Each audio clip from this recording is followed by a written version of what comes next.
Movie की शुरुआत में एक बहुत बड़े पैलेस के किचन को दिखाते हैं जहां कई शेफ्स बहुत बड़ी दावत की जोरों शोरों से तैयारियों में लगे हुए हैं। करीब 10 साल से इस ड्यूक का शेफ है और ऐसी कोई डिश नहीं है जो ये बनाना नहीं जानता। ऊपर से वो कई नए डिशेस क्रिएट करने में भी बहुत माहिर है। तभी ड्यूक का असिस्टेंट आकर चेक करता है कि सब कुछ ठीक ठाक है कि नहीं। पायर उसको अपनी एक नई डिश दिखा। असिस्टेंट कहता है कि अगर ये ड्यूक को पसंद नहीं आया तो तुम्हारी खैर नहीं है, देख लेना। लेकिन पायर बताता है कि ये डिश ड्यूक को जरूर अच्छी लगेगी, देख लेना। सब कुछ तैयार हो जाता है और मेहमानों को आराम से सर्व भी किया जाता है। सर्वर्स को भी शानदार यूनिफॉर्म दिए गए हैं। वे बड़े बड़े बर्तनों और प्लेट्स में डिशेस लेकर आ जाते हैं। उस जमाने में रॉयल फैमिली के लोग इसलिए मेहमान बुलाते थे ताकि वो दिखावा कर सकें कि देखो मैं इतने शानदार डिशेस खाता। सीट पर बैठा है ड्यूक। सब खाना शुरू करते हैं और डिशेस की तारीफ करते थकते नहीं।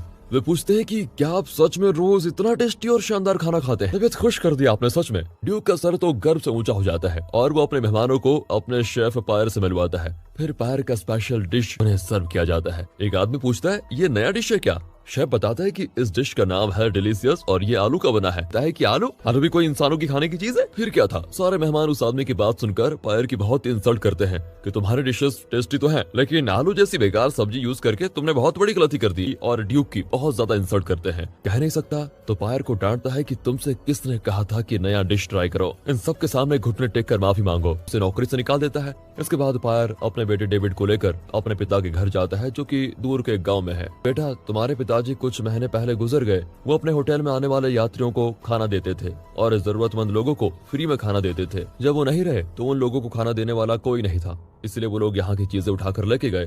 पर पायर बिल्कुल भी गुस्सा नहीं होता और अपने बेटे के साथ वहाँ आराम से सो जाता है। अगली सुबह वे घर की साफ सफाई शुरू कर देते हैं। तभी वहाँ पर एक थका हुआ यात्री आकर खाना मांगता है, लेकिन पायर ने कुकिंग का काम तो छोड़ दिया है और अब अपने गोदाम में काम कर रहा होता है। फिर पायर का बेटा डेविड इस यात्री को भूखा वापस नहीं भेजना चाहता और सूप बनाकर उसको देता है। इसी बीच गोदाम में लूसी नाम की एक औरत आती है। आप एक नामी शेफ हैं और ड्यूक ने कल आपको नौकरी से भी निकाल दिया। बस मेरी आपसे एक ही रिक्वेस्ट है, मुझे आपसे कुकिंग सीखनी है, क्या आप मुझे सिखाएंगे? लेकिन पायर अभी बहुत ही गुस्से में होता है। वो बिना कुछ कहे चला जाता है। उस रात डेविड पूछता है कि पापा, आप कहीं और शेफ की नौकरी क्यों नहीं कर लेते? आपका खाना इतना टेस्टी है, लोगों को काफी अच्छा भी लगता है। आपको किसी धनी आदमी के यहाँ शेफ की नौकरी मिल जाएगी। पर पायर कहता है कि मैंने 10 साल ड्यूक के लिए खाना बनाया, मेरी अहमियत समझ में आएगी और वो मुझे फिर बुलाएगा, तब मैं वहीं ज्वाइन कर लूंगा। अगले दिन पायर देखता है कि लूसी गोदाम के बाहर लेटी हुई है। पायर उसे उठाता है तो वो कहती है, आप भले मुझे कुकिंग ना सिखाएं, लेकिन कम से कम अपनी असिस्टेंट तो बना ही लीजिए। मैं किसी भी तरह आपके काम आना चाहती हूँ। पायर कहता है कि देखो, मुझे असिस्टेंट की जरूरत तो है नहीं, लेकिन जब वो बहुत ज्यादा रिक्वेस्ट करती है कि कुकिंग मेरा पैशन है और मैं किसी और से नहीं सिर्फ आपसे सीखना चाहती हूँ, मैंने बड़ी मुश्किल से कुछ पैसे जोड़ कर रखे हुए हैं, वो समय देने को तैयार भी हूँ, प्लीज मुझे ना मत कीजिए। पायर उसे कुकिंग सिखाने का वादा करता है और उसे अपने घर में रहने की जगह भी देता है।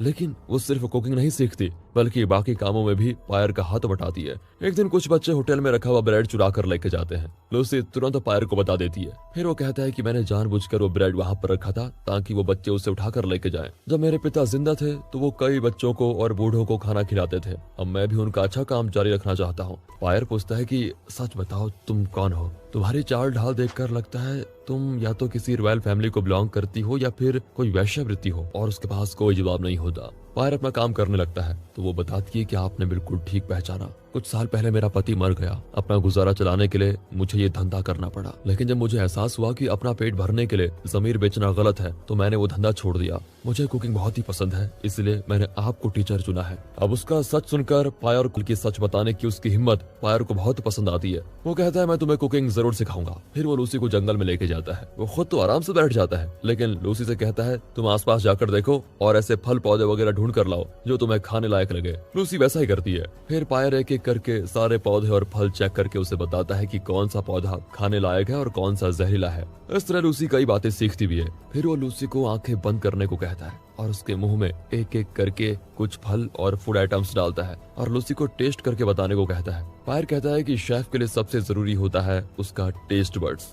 बिना देखे उसे पहचान लेना चाहिए कि वो क्या डिश है। लूसी भी लगभग सभी डिशेस को आइडेंटिफाई कर लेती है, लेकिन किस करने जाता है पर ऐन वक्त पर लूसी आंखें खोल देती है और घबराकर पायर के गले पर चाकू रख देती है। पायर को भी अपनी हरकत पे शर्म आती है कि मैं क्या कर रहा था। अगले दिन लूसी यात्रियों को खाना सर्व कर रही होती है। फायर उससे अकेले में माफी मांगता है कि देखो, कल जो मैं करने की कोशिश कर रहा था उसके लिए मुझे माफ कर दो। मैं वो करना तो नहीं चाहता था, तुम्हारी पलकें देखकर मुझे क्या हो जाता है, मैं किस करने चला आया, लेकिन फिर कभी ऐसा नहीं करूंगा, प्लीज मुझे माफ कर दो। पायर को माफ कर देती है। कुछ दिन बीतते हैं और पायर लूसी को कुकिंग के कई मेथड्स और डिशेस सिखाता है। एक दिन ड्यूक का असिस्टेंट वहां पर आता है और बताता है कि जब से तुम काम छोड़कर गए हो, ड्यूक ने 10 शेफ बदल दिए, लेकिन एक की भी कुकिंग उन्हें अच्छी नहीं लगी। उन्हें सिर्फ तुम्हारा खाना पसंद है, वो तुम्हें वापस बुलाना चाहते हैं, लेकिन कुछ दिनों में उनके मेहमान दावत के लिए आ रहे हैं और ड्यूक चाहते हैं कि वे यहाँ तुम्हारे घर आकर तुम्हारा खाना टेस्ट करें। तुम बस उन्हें अपने शानदार खाने से इम्प्रेस कर दो, फिर ड्यूक तुम्हें वापस पैलेस का शेफ बना देंगे।